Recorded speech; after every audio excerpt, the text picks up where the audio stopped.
Hello, my name is Gwendolyn Hall-Smith. I'm the Director of Planning and Community Development for the City of Montpelier, Vermont.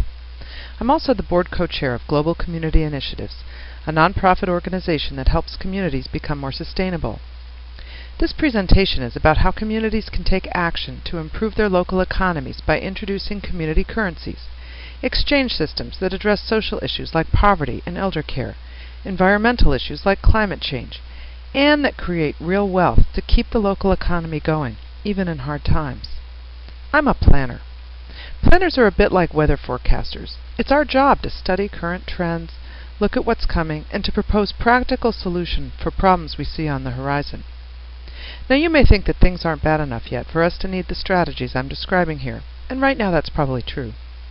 But given current trends, it is likely that we will need these strategies in the near future. If we're weather forecasters, there's a perfect storm on the horizon, with a number of fronts all bearing down on us at once. One is the economic crisis, the stock market crash, the dramatic increase in home foreclosures, the recession, unemployment.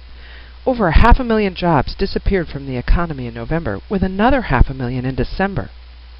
A second is the demographic shift we're seeing as baby boomers move into retirement. A third is a phenomenon known as peak oil, which marks an important point in the fossil fuel reserves we have on the planet. And finally, perhaps most importantly, climate change, the inevitable result of the emissions from fossil fuels we've been pouring into the atmosphere for the last 50 to 100 years. The economic crisis is linked to both the housing markets and the way the banks create money with mortgages. When you go to the bank for a loan, most of us imagine that when we agree to pay it back, the bank takes the money out of the vault and gives it to you.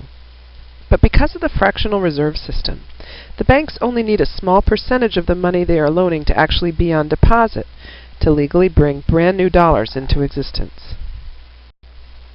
This is the root of the subprime crisis, in fact. All the high-risk mortgages created lots of new money that was ultimately based on people's ability to repay it. The mortgages were then packaged by the banks and investment firms into derivatives, mortgage-backed securities, collateralized debt obligations, and lots of other fancy products that investors bought and sold. So when the foreclosures started, the subprime housing crisis brought the stock market down with it, because the whole thing was a house of cards. Lots and lots of new money that was based on a very shaky foundation. This graph shows the total population in the U.S. in different age levels from 1900 to 2050. I'm doing this to show you the impact that the baby boom generation has on retirement systems like Social Security, Medicaid, and Medicare. You can see the baby boom that starts in the late 1940s, early 50s, right here. Move through the years like a tidal wave, breaking now in 2000, 2010, 2020 on the shores of old age. What this wave means is that more people than ever will need increasing levels of health care and long-term care. They will also be collecting Social Security payments, with fewer people paying into the Social Security system at lower levels. The recent stock market decline has also dramatically reduced the savings this generation had been putting away in stock plans like 401ks. At the same time as more people than ever will be living on fixed income in the U.S., we'll see increases in the cost of living brought on by another phenomenon known as peak oil. This graph shows that as of the period between 2007 to 2011, roughly half the world oil supplies have already been taken out of the ground. From now on in, we'll see a decline in world oil production, while at the same time we're not seeing a decline in world oil consumption. Since 1990, the U.S. and China alone have increased oil consumption by over 7 million barrels per day. If you know even the basics about market economics, you know that a decrease in supply, combined with an increase in demand, will lead to nothing but higher prices over time. All of this oil consumption has led to increasing amounts of CO2 and other greenhouse gases being pumped into the atmosphere, which is driving climate change. This is a picture of the Arctic ice caps taken in 1979 and 2007. Scientists now agree that in order to stabilize the climate and keep the ice caps in place, we need to keep CO2 at less than 350 parts per million, ideally setting a target around 300 parts per million. But we're already at 385 parts per million, and we haven't even managed to slow the rate of increase, much less to turn the trend around. What this means is that climate change is now inevitable. Even in our lifetimes, we are likely to see huge populations displaced by rising sea levels. In 2002, the president of Indonesia was already calling for massive international assistance to his country for relocation, because they are already experiencing rising ocean levels that were forcing people to move. As it continues, it's likely to cause economic and political dislocations we can't even begin to imagine. This perfect storm of trends will compound the economic crisis we already have underway, and will likely lead to a problem with the dollar. 87 countries have gone through a major currency crisis in the last 25 years, and the dollar is not immune. You can see from this chart that the real value of the dollar has declined considerably over the last 100 years, and this has been exacerbated recently by the stock market crash, by all the bailouts at the federal level, and by our continuing trade deficits, particularly the ongoing deficit caused by the purchases of oil we make overseas. Given our ongoing reliance on foreign oil, it is likely that any shift in the international energy market would be enough to destabilize the already weakened dollar, which could trigger hyperinflation here at home. The vast amounts of new money that have been pumped into the bailout plans for the banks and auto industry already is a clear path to devaluation. Adding money to the system without real assets behind it virtually guarantees that it will be worth less. The impact on our local economies will be substantial unless we take matters into our own hands and introduce local forms of exchange. In fact, Alan Greenspan, the ex-chair of the Federal Reserve, predicted that we will see the return of private currencies in the 21st century. Here are a couple examples of private currency from the 1900s. On the left is a note issued by the Hong Kong and Shanghai Banking Corporation. On the right is a note issued in Hawaii by the First Hawaiian Bank. Back then, lots of banks had their own notes, and it was really obvious that the money came from the bank. Now, with the Federal Reserve System, it's not so obvious. Many people think that dollars come from the federal government, when they don't. They come from the banks. But they're coordinated through the Federal Reserve System, so it makes it seem as if the government has some control. The last time we experienced a currency crisis in this country was during the Great Depression. Back then, companies and local governments issued something called scrip to keep the economy going even when they couldn't count on the value of the dollar. This is a form of scrip that was issued by the Carmel Business Association in Carmel by the Sea, California. Businesses knew that by introducing local forms of currency, they could encourage local exchanges, keep businesses open, keep people employed, even when the national economy was failing. There's a strong basis for a local economy, even if there are disruptions in trade on the national and international levels, because we all have basic human needs that are met by the goods and services that businesses provide. As we move into a new era of more expensive oil, the more needs that can be met locally by your local businesses, the more secure you will be as a community. In the past, cities have also issued local currencies for many of the same reasons. Here are some examples from Detroit, Los Angeles, and Pittsburgh. The cities accepted these currencies for payment of taxes and fees, which meant that everyone in town had something to spend it on. What is currency, after all? How is it different than money? Currency is basically an agreement, like a contract, to use something in common as a means of exchange. Money is different. Money is legal tender, the official currency authorized by the national government for payment of taxes and debts. In other words, if you owe somebody money and you offer them real dollars to repay the debt and they refuse it, the debt is legally canceled.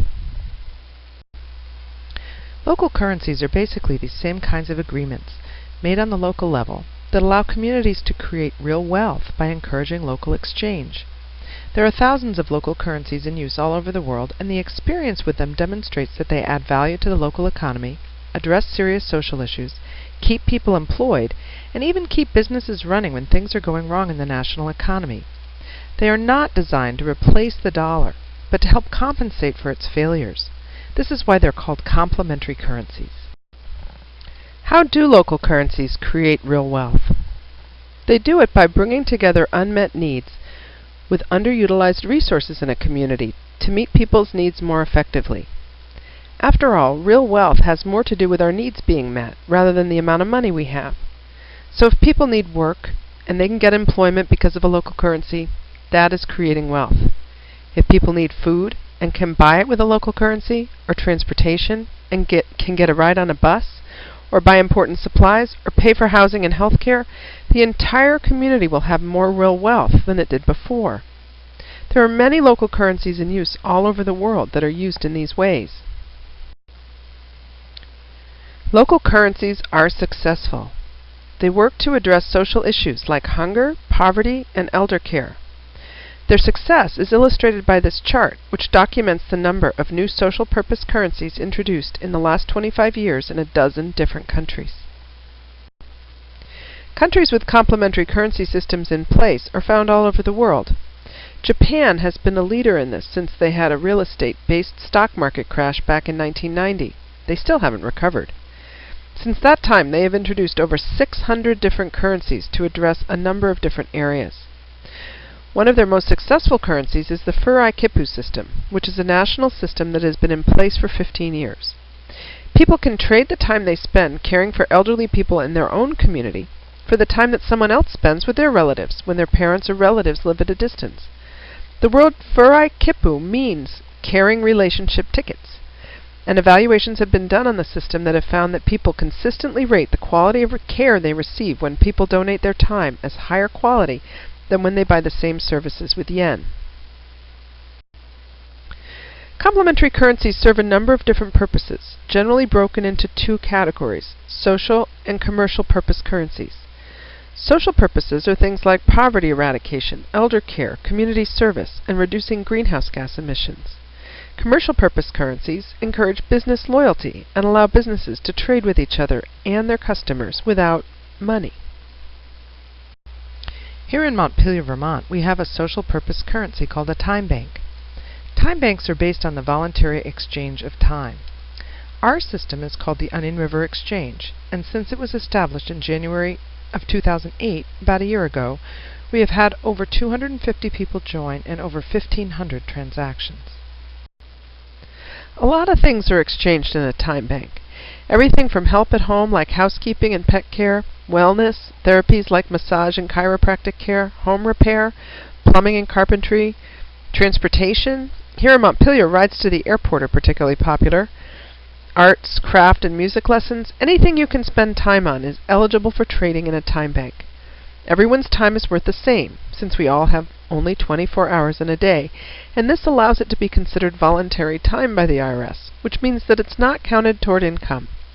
This is an important point, because participation in a time bank makes it possible for people who live on fixed income to improve their quality of life without sacrificing important government services like Medicaid, food stamps, and housing subsidies.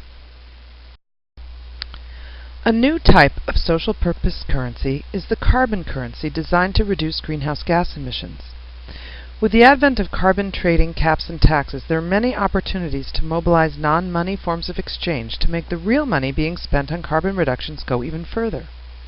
The carbon currency mobilizes the power of the consumer economy to drive reductions when it works in concert with cap and trade and carbon taxes. This is not an endorsement of cap and trade, by the way. A carbon tax would be a lot more effective. A currency based on credit for reductions in CO2 emissions can be introduced, and consumers can use this exchange mechanism to purchase energy-efficient appliances, insulation for their homes, transit tickets, bicycle repair, all of the goods and services associated with the low CO2 economy. The currency is accepted by businesses, who in turn can use it for trade among themselves for similar purposes and products. The businesses can redeem the currency by either selling it to nonprofit organizations and government who retire the credits to reduce climate change, or on the carbon market to companies who need to purchase offsets. A commercial purpose system that has been very successful is the VIR system that has been used in Switzerland since 1934. This type of currency is a good way to address the economic crisis we're facing now, in fact. Businesses can trade with other businesses and with their customers without using or needing debt-based money. In Switzerland, the VIR system started when 14 businesses got together in the face of a very similar credit crunch during the Depression and decided to start issuing credits and debits among themselves to keep trade flowing and to keep people employed. It worked. An economic study that has been done by James Stoddard at Rensselaer Polytechnic back in 2000 documented the results, demonstrating that the existence of the system has created a more stable business environment for the small and medium-sized enterprises in Switzerland. When the economy goes up, the use of the VIR goes down. When the economy goes down, the use of the VIR goes up. A similar form of local currency is known as the LETS system, for Local Exchange Trading System. LETS allows businesses and individuals to use a mutual credit system that is backed by the goods and services offered in the system. The products and services that are offered are denominated in the national currency even though no real money changes hands.